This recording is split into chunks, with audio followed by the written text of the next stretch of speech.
The sound came first, a grinding of stone against stone, deep and ancient, reverberating up through the sand like the groan of a waking god.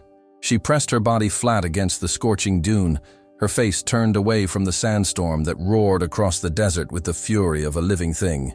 The wind screamed past her, carrying 1,000,000 grains of glass-sharp sand that peppered her exposed skin and threatened to strip the flesh from her bones. But beneath all that chaos, beneath the howling tempest and her own ragged breathing, she heard it. The unmistakable sound of something massive opening in the depths below. Her name was irrelevant now. Names didn't matter in the desert. What mattered was survival, breath by breath, heartbeat by heartbeat. She had been out here for 11 days, maybe 12. Time blurred under the merciless sun and the endless repetition of dunes. The ruins had drawn her in 3 days ago, promising shelter, promising answers to questions she hadn't even known to ask. Ancient structures jutted from the sand like broken teeth, weathered pillars, and collapsed archways that spoke of a civilization swallowed by the desert centuries ago. She had made camp in the shadow of a half-buried temple, grateful for any respite from the sun's assault. Then the storm had come. It had appeared on the horizon like a wall of darkness, moving with impossible speed across the wasteland. She had barely enough time to wrap her scarf around her face and seek whatever shelter she could find among the ruins before it was upon her. Now she clung to the sand, her fingers digging into the earth as the wind tried to tear her away, tried to claim her as just another offering to the desert's endless hunger. The grinding sound came again, louder this time, closer. It wasn't the wind. It wasn't the storm. It was something beneath her, something responding to the fury of the elements above. She felt it through her whole body, a tremor that started deep in the earth and radiated upward through layers of sand and stone and forgotten history. The ruins around her shuddered. Dust and debris cascaded from the ancient pillars, and for one terrible moment she thought everything would collapse, thought she would be buried alive in this nameless place, her bones just another mystery for future wanderers to stumble upon. But the structures held, barely. The storm intensified, its voice rising to a shriek that threatened to shatter her eardrums. She squeezed her eyes shut against the stinging sand, her lungs burning as she fought to draw breath through the layers of fabric covering her face. Every muscle in her body ached from the effort of holding position, of not being torn away and scattered across the desert like so much debris. Her water supply was nearly gone. Her food had run out yesterday. The gunshot wound in her left shoulder, a parting gift from the raiders who had destroyed her convoy 2 weeks ago, throbbed with a deep, infected heat that told her time was running short in more ways than one. Another grinding sound, and this time the sand beneath her actually moved. Not from the wind, but from below. Something was shifting in the depths. Something was responding to the storm's call. She had heard stories in the scattered settlements that dotted the desert's edge, whispered tales of things that lived beneath the sand, of ancient guardians that slept in the ruins and woke only when the storms came. She had dismissed them as superstition, the kind of folklore that desperate people clung to in order to make sense of an incomprehensible world. She wasn't dismissing them anymore. The wind shifted suddenly, creating a brief pocket of relative calm in the lee of a massive stone block.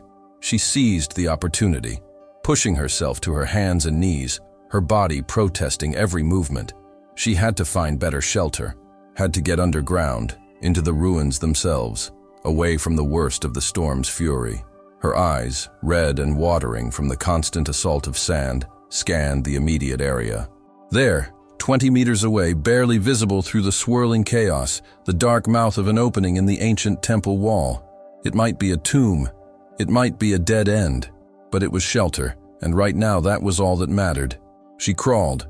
There was no dignity in it, no grace, just raw survival instinct driving her forward across the burning sand. The storm seemed to sense her movement, seemed to redouble its efforts to pin her down, to make her part of the landscape. Sand filled her mouth, her nose, worked its way into every crease and fold of her clothing. Her hands found purchase on something solid, a piece of carved stone, some fragment of architectural grandeur now half buried and forgotten. She used it to pull herself forward, ignoring the way the rough surface scraped her palms raw. The grinding sound came again, and this time it was accompanied by a different noise, a deep, resonant boom that she felt in her chest cavity, like a door slamming shut or opening. The sand around her rippled, actual waves moving through it as if it were water. She had seen this before, once, in a documentary about earthquakes and liquefaction. But this wasn't an earthquake. This was something else entirely. 10 meters to the opening now. She could see details, ancient hinges still visible in the stone frame, markings carved into the lintel that might have been writing or might have been purely decorative. The darkness beyond was absolute, impenetrable, offering no clues about what lay within. But darkness meant shelter. Darkness meant protection from the storm. She would deal with whatever else it contained when the time came. 5 meters. The storm's fury seemed to peak, the wind becoming a physical force that pressed her flat against the sand. She couldn't breathe, couldn't see, couldn't hear anything beyond the roar. Her fingers found a crack in the stone, something to grip, and she pulled with everything she had left. Muscles that had been pushed beyond their limits protested, threatened to fail entirely. The wound in her shoulder split open, fresh blood mixing with the sand that coated her skin. She didn't care. She pulled. The darkness swallowed her. One moment she was in the storm, drowning in sand and wind and chaos. The next, she was through the opening, tumbling down a short flight of stone steps into cool, still air. The transition was so abrupt, it felt like passing through a membrane, like being born into a different world entirely. She lay at the bottom of the steps, gasping, her body shaking from exertion and shock, and the sudden absence of the storm's constant assault. The silence was overwhelming. Outside, the wind still raged. She could hear it, muffled now by layers of stone, a distant howl that spoke of the fury she had just escaped. But in here, in this place beneath the ruins, the air was still and heavy with the weight of centuries. She could hear her own breathing, harsh and ragged, could hear the frantic hammering of her heart, could hear, very faintly, water dripping somewhere in the darkness. She forced herself to move, to sit up despite every protest her body raised. Her hands fumbled at her belt, finding the small LED flashlight she had managed to hold onto through everything. It was one of the last pieces of modern equipment she possessed, and its battery was nearly dead. But it still worked. The beam cut through the darkness, weak but sufficient, revealing her surroundings. She was in a corridor. The walls were smooth stone, covered in those same markings she had seen above, definitely writing now that she could examine them closely, though in no language she recognized. The symbols seemed to flow across the surface like water, following patterns that suggested meaning, even if that meaning remained frustratingly opaque.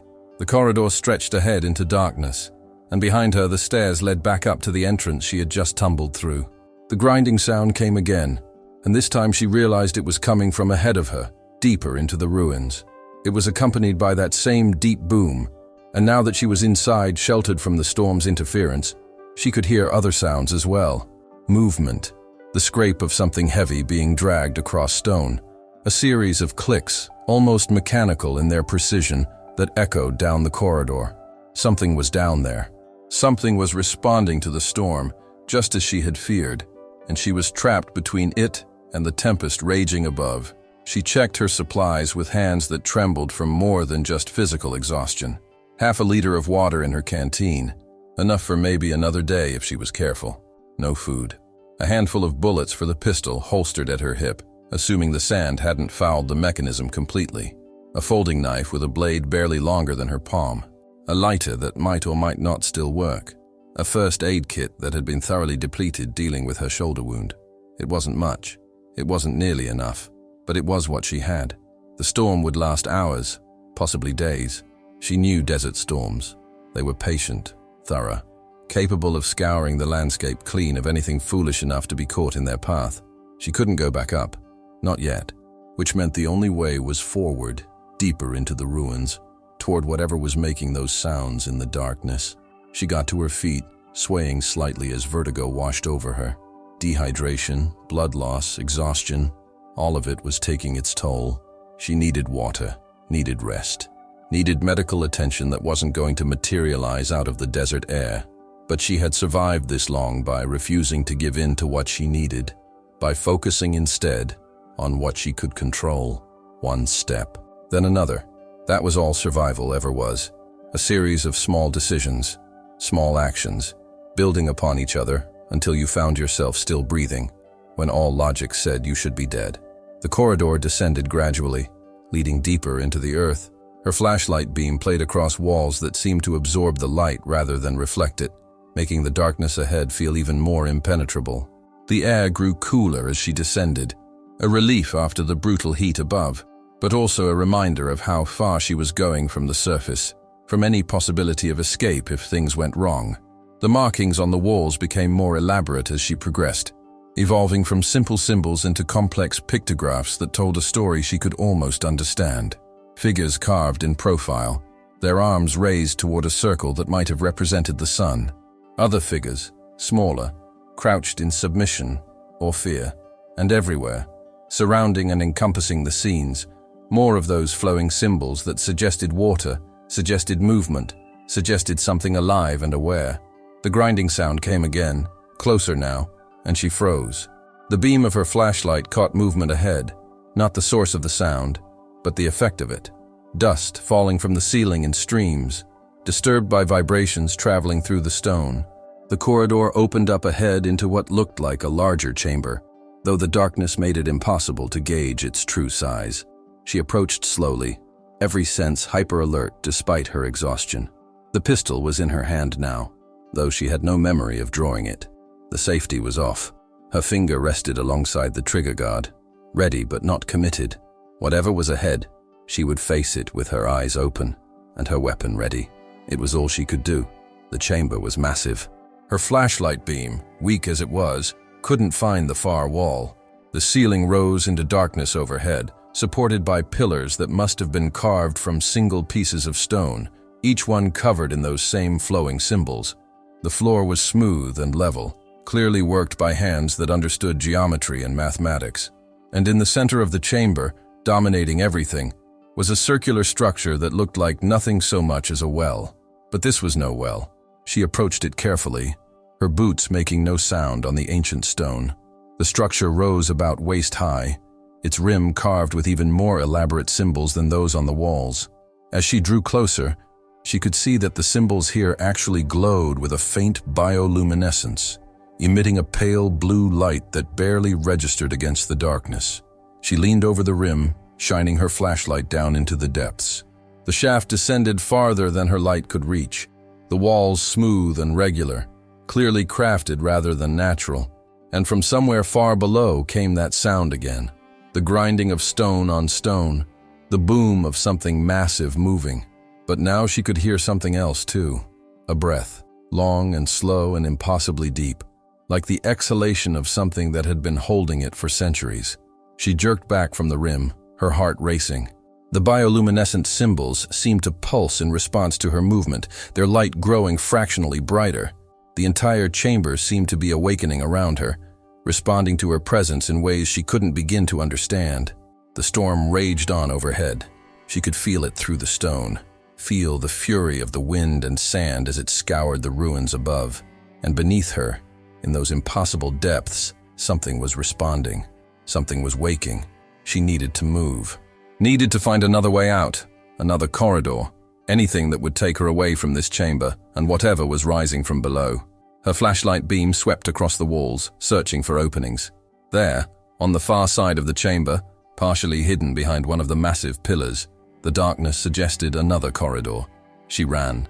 It wasn't a controlled retreat. It was pure flight, driven by an instinct older than thought. Her boots pounded against the stone as she sprinted across the chamber floor, the sound echoing back to her from the darkness above. Behind her, the grinding sound intensified, became a roar that competed with the storm overhead.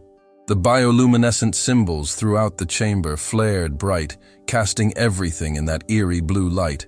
She could see her shadow multiplied a dozen times, stretching across the floor and climbing the walls. The corridor entrance was there, closer, almost within reach. She pushed herself harder, ignoring the fire in her lungs and the protests of muscles that had already given far more than they should have been capable of. The opening was narrow, barely wide enough for her to fit through if she turned sideways. She hit it at full speed, squeezing through, feeling the stone scrape against her back and chest. The corridor beyond was narrower than the first, the ceiling lower. She had to crouch as she moved, her flashlight beam jerking wildly as she stumbled forward. Behind her, from the chamber, came a sound that defied description. It was part roar, part grinding stone, part something organic and alive. The whole ruin shook, dust cascading from the ceiling, small stones bouncing across the floor. Something was emerging from that shaft, something massive. The narrow corridor branched ahead, offering her a choice. Left or right, no other information, no way to know which path might lead to salvation and which to a dead end, where she would be trapped, when whatever was behind her finally broke free. She chose left on instinct, on nothing more than the primitive part of her brain that handled fight or flight responses. The corridor rose slightly, and she seized on this as a good sign.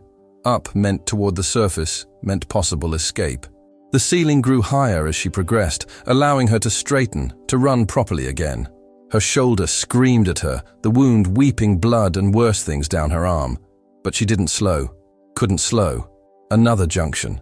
She chose right this time, following a corridor that seemed to curve back toward the direction she had originally come from. The stone beneath her feet was different here, older, more worn, as if this section of the ruins had seen more use. The walls bore fewer decorations, and those that remained had been partially effaced, either by time or by deliberate effort. She burst out of the corridor into another chamber, this one much smaller than the first. The ceiling was barely twice her height, and the walls were close enough that she could touch both sides if she stretched out her arms. But there, in the far wall, was another opening. Not a corridor this time, an actual doorframe, complete with the remnants of what might once have been a wooden door. And beyond it, she could see something that made her heart leap with desperate hope. Daylight, not direct sunlight. The storm was still raging outside, but the gray, filtered light of day nonetheless. Another way out, another entrance to the ruins, one that opened onto the desert at a different point. She ran toward it, her focus narrowing to just that rectangle of light, that promise of escape. She was 3 steps from the opening when the floor gave way beneath her. The collapse was sudden and complete. One moment she was running on solid stone. The next, she was falling through empty air, her arms windmilling uselessly as gravity claimed her. Her flashlight spun away into the darkness, its beam creating a dizzying spiral of light and shadow. She had just enough time to realize she was screaming before she hit water. The impact drove all the air from her lungs. Cold shocked through her system, so sudden and absolute after the desert heat that for a moment her brain simply refused to process it. She went under, the weight of her clothing and equipment dragging her down into darkness. The water was clear but utterly black in the absence of light, and she had no idea how deep it went or which way was up. Panic clawed at her.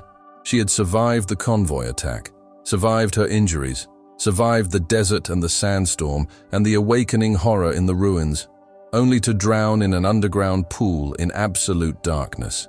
It was absurd. It was terrifying. It was happening. She forced the panic down, forced herself to think. Bubbles. Bubbles always rose. She exhaled, felt the air escape her lungs, and followed the bubbles with her hands. They led her up, or what she hoped was up. Her lungs were beginning to burn, adding to the general tapestry of pain that was her body. She kicked, pulling herself through the water with desperate strokes.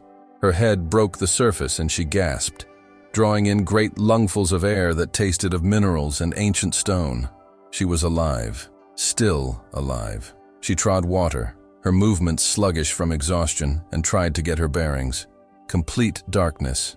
Her flashlight was gone, lost somewhere in the pool or maybe shattered on the stone floor before she had fallen. The only light came from above, that faint gray glow from the opening she had been running toward.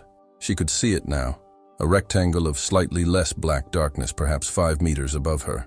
The edges of the opening were ragged, showing where the floor had collapsed, probably weakened by centuries of water erosion from below.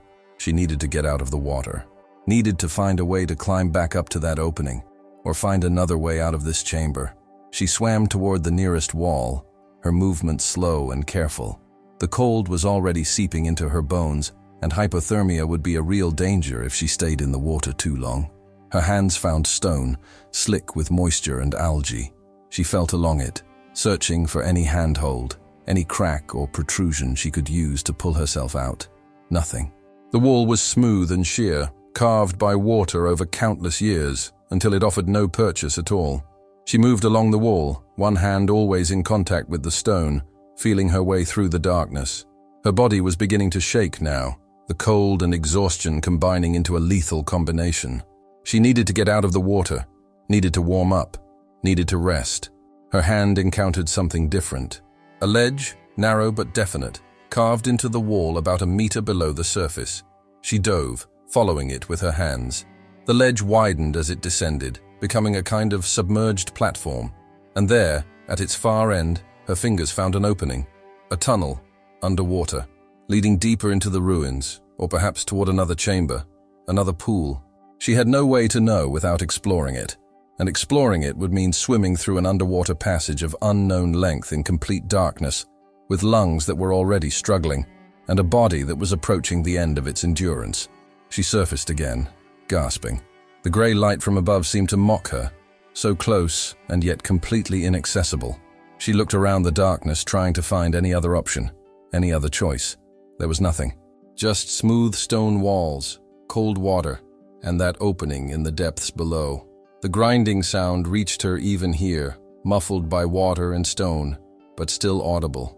Whatever had awakened in the shaft, whatever ancient thing the storm had called forth, it was still moving through the ruins, and she was trapped in this pool, her options narrowing to that single terrible choice. She took several deep breaths, hyperventilating deliberately to load her blood with oxygen. It was a dangerous technique.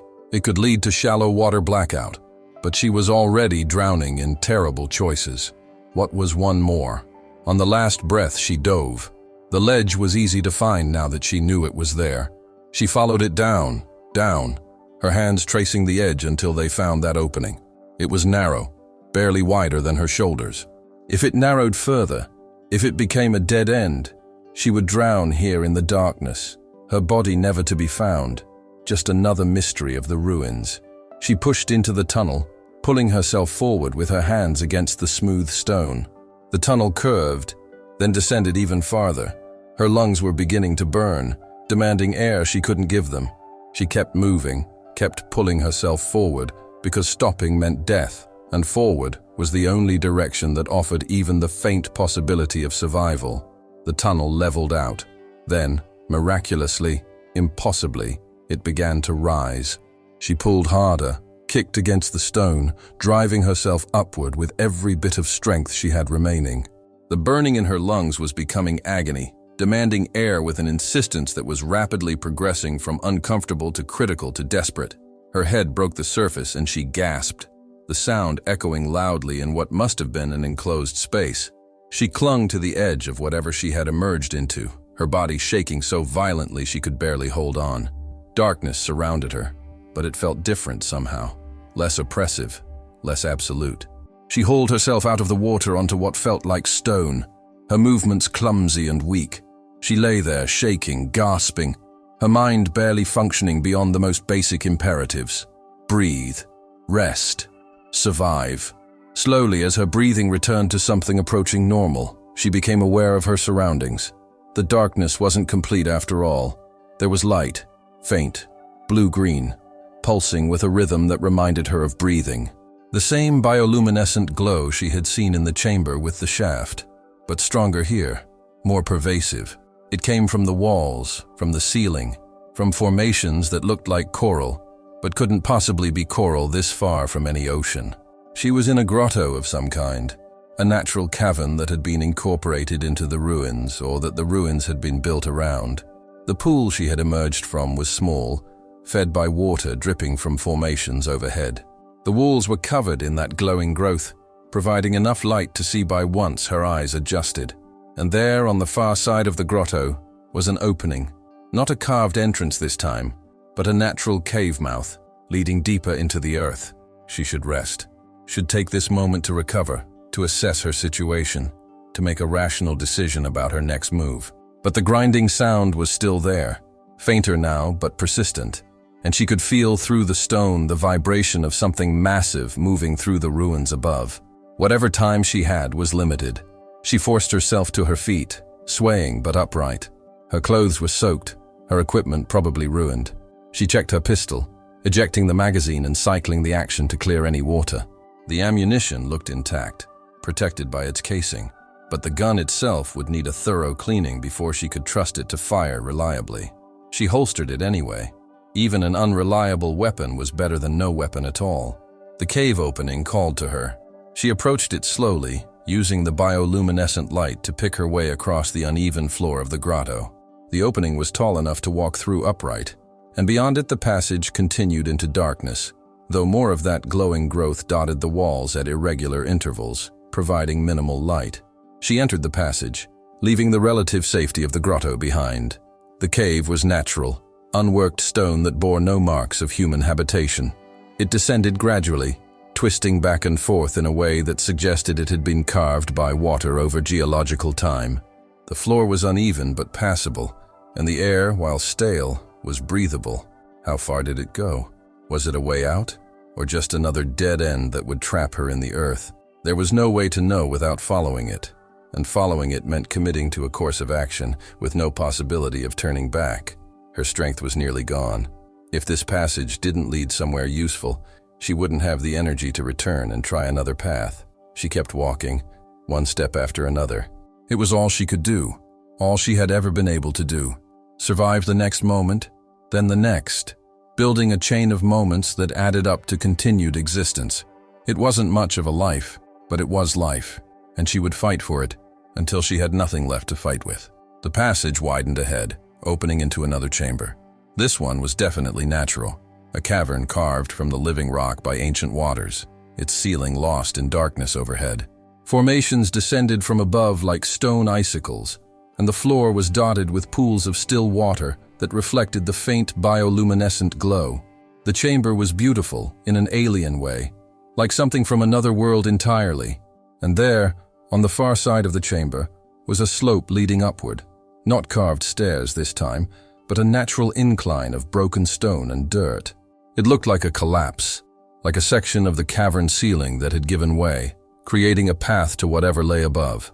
She could see roots hanging down from the darkness overhead, actual plant roots, which meant proximity to the surface, meant life and air and the possibility of escape.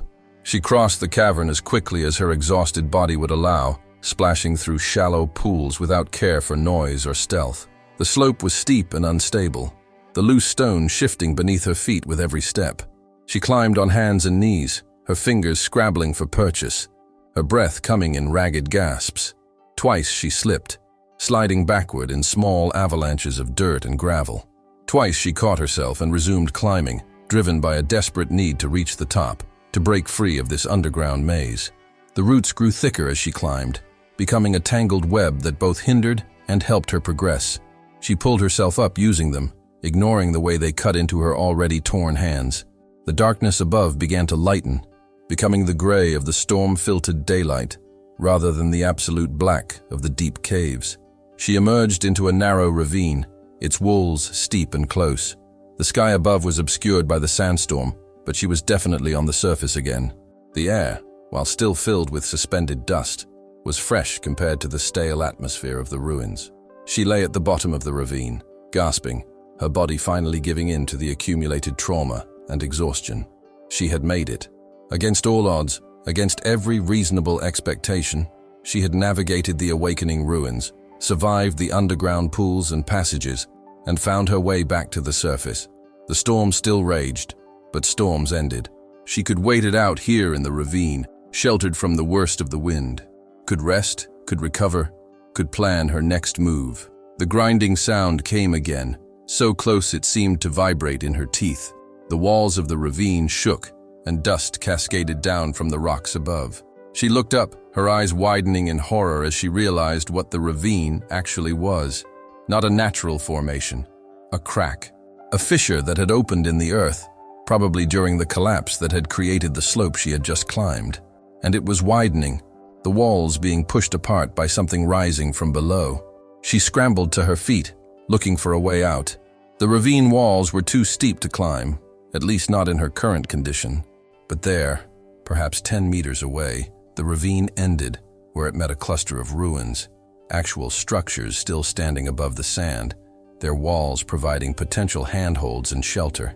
She ran, or something approaching running, Her body was moving more through habit and adrenaline than any actual remaining strength. Behind her, the grinding reached a crescendo. The ground itself seemed to heave, and she was thrown forward, landing hard on the stone at the base of the nearest ruin. She rolled, looking back the way she had come. The ravine had widened into a gaping crack in the earth, easily 3 meters across. And rising from its depths, pushing aside stone and sand and centuries of accumulated debris, was something impossible. A door. Not a wooden door, not a metal gate. A door made of stone so perfectly fitted that no gap showed between its massive blocks. It was circular, easily 10 meters in diameter, carved with those same flowing symbols that covered every surface of the ruins. And it was opening, rotating slowly but inexorably, as whatever mechanism had lain dormant for centuries finally completed its activation. The storm seemed to intensify overhead, as if in response to the door's movement. Wind and sand swirled around the opening crack, creating a vortex that howled with voices that weren't quite wind. The bioluminescent symbols on the door blazed with light, bright enough now to be visible even through the storm's fury. She pressed herself against the wall of the ruin, unable to look away. What was behind that door? What had the ancient builders of this place sealed away with such care, such permanence? And why had the storm triggered its opening after all these centuries? The door continued its slow rotation, revealing darkness beyond. Not the simple darkness of a closed space, but an active, writhing darkness that seemed to pulse with its own life. She could feel it from where she crouched, feel the wrongness of it, the sense that what lay beyond that threshold was something that should have remained buried and forgotten. A sound emerged from the darkness. Not the grinding of stone this time, but something organic. A clicking, like the sound she had heard earlier in the corridors, but magnified 100 times. It was accompanied by movement, shapes shifting in that impossible darkness, things that were almost visible, but retreated from any attempt to focus on them. The door was half open now, the mechanism still working despite the weight of ages. The darkness beyond seemed to be expanding, flowing out of the opening like smoke or liquid shadow. Where it touched the sand, the grains seemed to crystallize, to freeze into glass-like formations that caught the eerie blue light. She needed to move, needed to get away from this place before whatever was emerging from that ancient prison fully manifested. But she was exhausted, her body pushed beyond any reasonable limit, and the storm still raged above, making any attempt to flee across open desert essentially suicidal. The ruins around her offered the only possible shelter. She forced herself to move, to pull away from the wall and search for an entrance. There, a doorway, half buried in sand but accessible. She squeezed through, finding herself in a small chamber with a partially intact roof. It wasn't much protection, but it was something. A place to hide, to rest, to wait out both the storm and whatever horror was emerging from that opened door. She collapsed in the corner of the chamber, her back against the wall, her pistol in her hand more from habit than any real expectation that it could help against what she had seen. The clicking sounds continued outside, growing louder, multiplying. The darkness was spreading. She could sense it even without seeing it directly. The temperature was dropping, cold radiating from the opened door like it was leaking from some frozen abyss. Time became fluid. She might have lost consciousness, or she might have simply entered a state beyond normal awareness. The storm's howl and the clicking sounds blended together into a symphony of wrongness. The shadows in her shelter seemed to move independently of any light source, and more than once she thought she saw shapes in her peripheral vision that vanished when she tried to look at them directly. The storm was weakening. She could tell by the change in pitch of the wind, by the way the shadows in the chamber stopped dancing quite so frantically. How long had she been here? Hours, certainly. Possibly longer. The gray light filtering through gaps in the ceiling was changing, becoming the orange gold of sunset or sunrise. She had no way to tell which. She tried to move and found that her muscles had locked up, cramping from cold and exhaustion and dehydration. It took several minutes of focused effort just to unbend her legs, and the pain that accompanied the movement made her gasp. Her shoulder wound had definitely become infected, the skin around it hot and swollen, radiating a fever heat that seemed to be spreading through her entire system. She needed water, needed food, needed medical attention that wasn't available. What she had instead was this: a ruined chamber in a dying storm, an ancient door standing open to release something that should have stayed buried, and a body that was approaching the end of its ability to keep her alive. But she was still breathing, still thinking, still capable of making one more choice, taking one more step. That had to be enough because it was all she had. The storm was definitely ending now. The wind had dropped from a roar to a moan, and the sand that had been a constant horizontal assault was falling back to the ground. Through a gap in the wall, she could see the sky, still gray with suspended dust, but visible now, showing patches of that deep, endless desert blue between the clouds. She made her way to the doorway, moving slowly, leaning heavily on the wall for support. Outside, the desert had been transformed. Dunes had shifted, structures that had been partially buried were now exposed, and others that had been visible were now entombed in fresh sand. The open door was still there, its massive bulk unmoved by the storm. The darkness beyond it still present but somehow less oppressive in the growing daylight. The clicking sounds had stopped. Whatever had emerged, or begun to emerge, from that ancient prison seemed to have retreated with the storm's end. Or perhaps it was simply waiting, patient and timeless, for the next storm to come and give it the strength to fully manifest. She turned away from the door, focusing instead on survival. There were ruins all around her, structures and passages and buried chambers. Somewhere in all of that, there would be something useful. The ancient people who had built this place had lived here, which meant there had been water sources, food storage, ways to survive in the brutal environment. She spent the remainder of that day searching, moving slowly from structure to structure, always careful to stay clear of that open door and the frozen sand around it. She found fragments of pottery, pieces of worked stone that might have been tools, faded murals that depicted scenes of daily life from a civilization long since turned to dust. And finally, as the sun was beginning its descent toward the horizon, she found water. It was a cistern, carved deep into the stone beneath a collapsed building.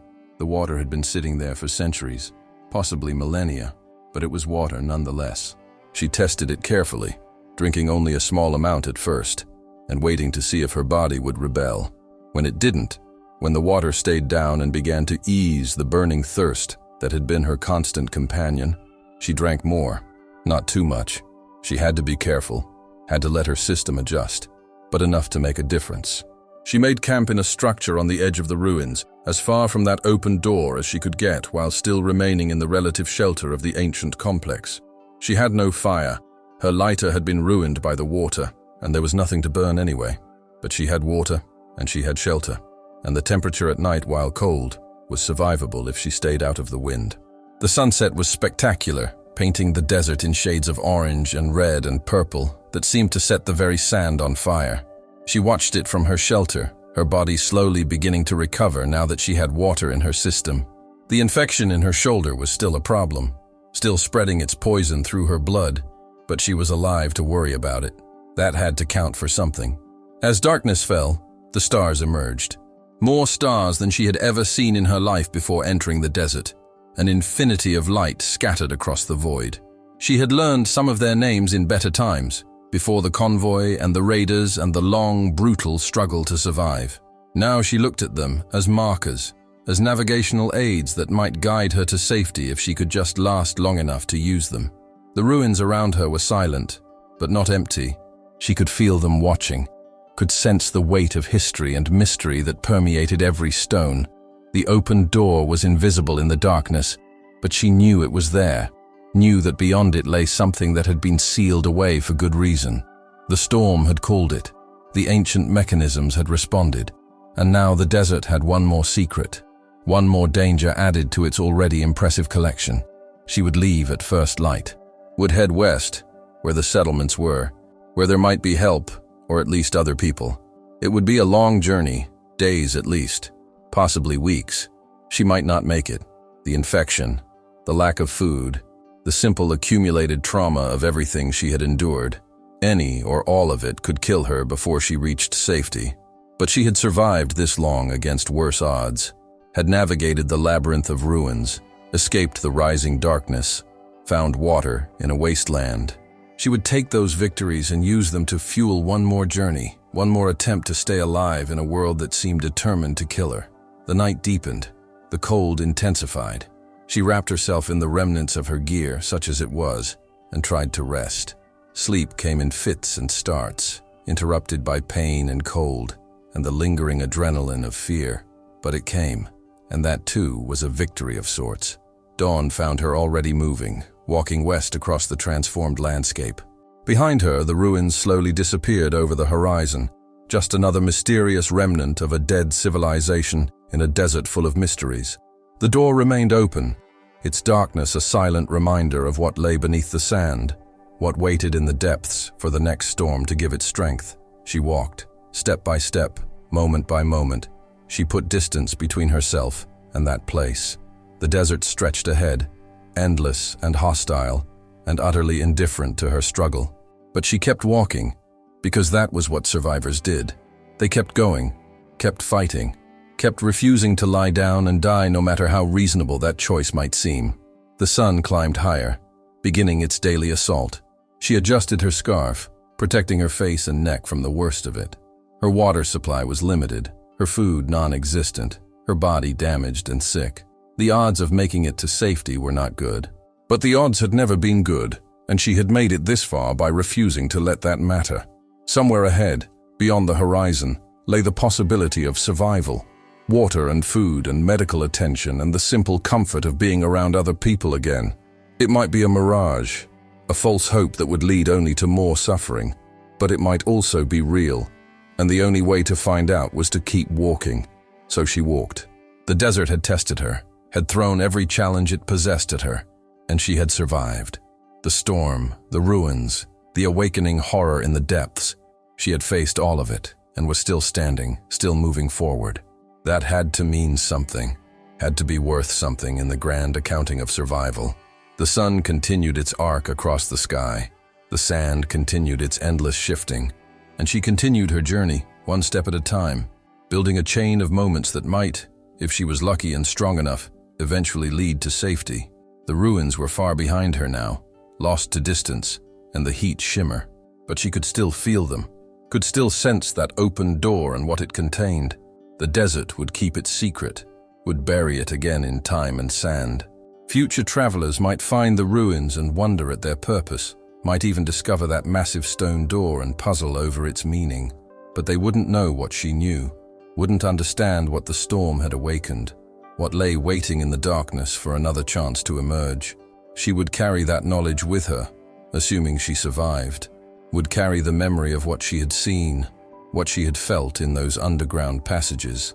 It would haunt her dreams, would shadow her thoughts, would serve as a constant reminder that the world contained mysteries far beyond human understanding, dangers that had been old when humanity was young. But for now, those thoughts were distant. For now, there was only the desert, the sun, and the simple act of moving forward. Everything else, the past, the future, the cosmic horror sleeping beneath the sand, all of it faded into the background, becoming secondary to the immediate demands of survival.